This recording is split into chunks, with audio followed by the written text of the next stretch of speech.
ओम नमः शिवाय। जिस प्रकार इस ब्रह्मांड का कोई ना कोई अंत है और ना कोई शुरुआत, उसी प्रकार शिव अनादि है। संपूर्ण ब्रह्मांड शिव के अंदर समाया हुआ है। आइए श्रवण करते हैं सोमवार व्रत कथा। प्राचीन काल की बात है। एक नगर में एक बहुत धनवान साहूकार रहता था, जिसके घर में धन की कमी नहीं थी, परंतु उसको एक बहुत बड़ा दुख था। उसके कोई पुत्र नहीं था।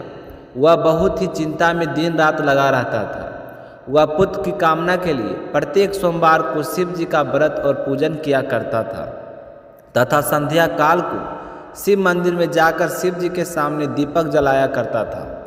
उसके इस भक्ति भाव को देखकर एक समय पार्वती जी ने शिव जी महाराज से कहा कि महाराज, यह साहूकार आपका अनन्य भक्त है और सदैव आपका व्रत और पूजन बड़ी श्रद्धा से करता है। इसकी मनोकामना पूर्ण करनी चाहिए। शिव जी ने कहा कि हे पार्वती, यह संसार कर्म क्षेत्र है। जैसे किसान खेत में जैसा बीज बोता है वैसा ही फल काटता है, उसी तरह इस संसार में जैसा कर्म करते हैं वैसा ही फल भोगते हैं। पार्वती जी ने अत्यंत आग्रह से कहा, महाराज, जब यह आपका अनन्य भक्त है और इसको अगर किसी प्रकार के दुख है तो उसको अवश्य दूर करना चाहिए, क्योंकि आप सदैव अपने भक्तों का दयालु होते हैं और उनके दुखों का दूर करते हैं।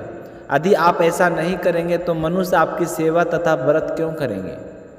पार्वती जी का ऐसा आग्रह देख शिव जी महाराज कहने लगे कि हे पार्वती, इसके कोई पुत्र नहीं है।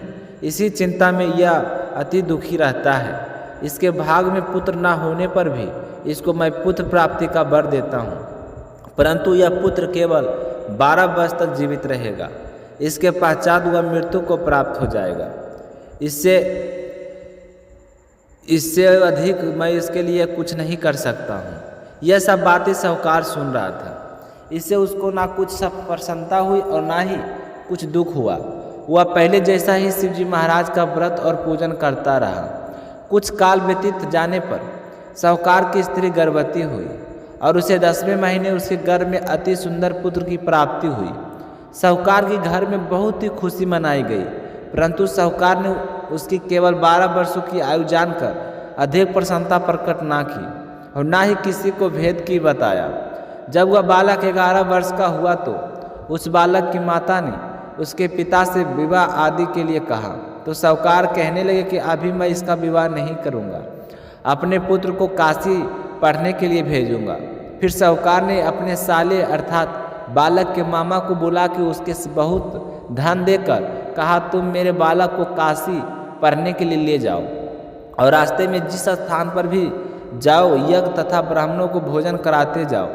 यह दोनों मामा भांजे यज्ञ करते और ब्राह्मणों को भोजन कराते जा रहे थे। रास्ते में उनको एक शहर बड़ा पड़ा।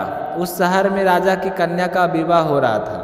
दूसरे राजा का विवाह जो लड़का से विवाह कराने के लिए बारात लेकर आया था वह एकाक से कान्हा था।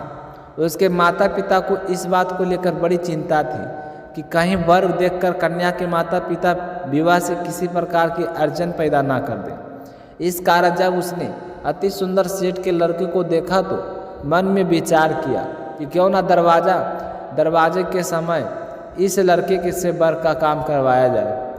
ऐसा विचार कर वर के पिता ने उस लड़के और मामा से बात की तो वे राजी हो गए। फिर उस लड़के को वर के कपड़े पहनाकर तथा घोड़े पर चढ़ाकर दरवाजे पर ले गए और सब कार्य प्रसन्नता से पूर्ण हो गया। फिर वर के पिता ने सोचा कि यदि विवाह कार्य भी इसी लड़के से करा लिया जाए तो क्या बुराई है।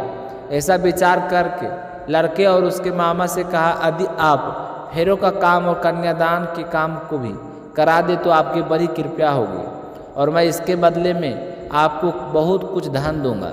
उन्होंने स्वीकार कर लिया और विवाह कार्य भी बहुत अच्छी तरह से संपन्न हो गया। परंतु जिस समय लड़का जाने लगा तो उसने राजकुमारी की चुनरी पर पल्ले पर लिख दिया कि तेरा विवाह मेरे साथ हुआ है, परंतु जिस राजकुमार के साथ तुमको भेजेंगे वह एक आँख से कान्हा है और मैं काशी पढ़ने जा रहा हूँ। लड़के के जाने के पश्चात उस राजकुमारी ने जब अपनी चुनरी पर ऐसा लिखा हुआ पाया तो उसने राजकुमार के साथ जाने से मना कर दिया और कहा कि वह मेरा पति नहीं है। मेरा विवाह इसके साथ नहीं हुआ है। वह तो काशी जी पढ़ने के लिए गया है। राजकुमारी के माता पिता ने अपनी कन्या को विदा नहीं किया और बारात वापस चली गई। उधर सेठ का लड़का और उसका मामा काशी जी पहुंच गए। वहां जाकर उन्होंने यह करना और लड़के को पढ़ना शुरू कर दिया। जब लड़के की आयु 12 वर्ष की हो गई तो उस दिन उन्होंने यज्ञ रचा रखा था कि लड़के ने अपने मामा से कहा कि मामा जी, आज मेरी तबीयत कुछ ठीक नहीं है। तब मामा ने कहा कि अंदर जाओ और सो जाओ।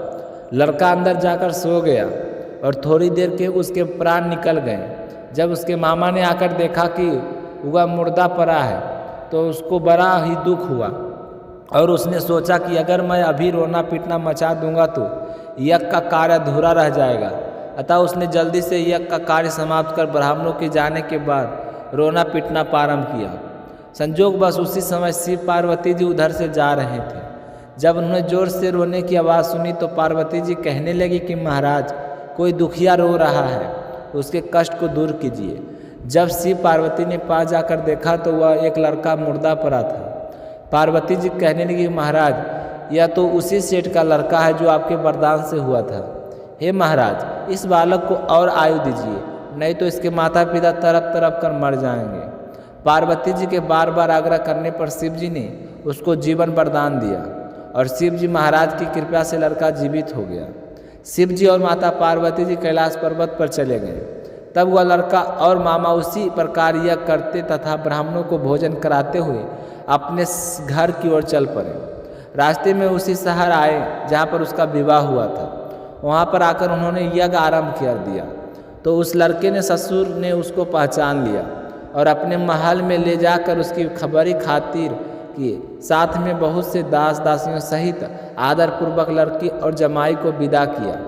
जब वो अपने शहर के निकट आए तो मामा ने कहा कि मैं पहले तुम्हारे घर जाकर खबर कर देता हूँ। जब उस लड़के के मामा घर पहुँचा तो लड़के के माता पिता की छत पर बैठे थे और यह प्रण कर रखा था कि यदि हमारा पुत्र सकुशल लौट आया तो हम राजी खुशी नीचे आ जाएंगे, नहीं तो छत से गिरकर अपने प्राण खो देंगे। इतने में उस लड़के ने के मामा ने आकर यह समाचार दिया कि आपका पुत्र आ गया है, तो उनको विश्वास नहीं हुआ।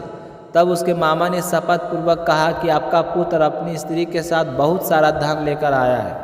तो सेठ ने आनंद के साथ उसका स्वागत किया और बड़ी प्रसन्नता के साथ रहने लगे। इस प्रकार जो कोई भी सोमवार के व्रत को धारण करता है अथवा इस कथा को पढ़ता या सुनता है, उसकी समस्त मनोकामनाएं पूर्ण होती है। उम्मीद है आपको सोमवार व्रत कथा अच्छी लगी होगी। अगर आपको वीडियो अच्छी लगी हो तो कमेंट सेक्शन में ओम नमः शिवाय लिखना ना भूलें। मिलते हैं अगली वीडियो में, तब तक अपना ख्याल रखिएगा। जय श्री कृष्णा, राधे राधे।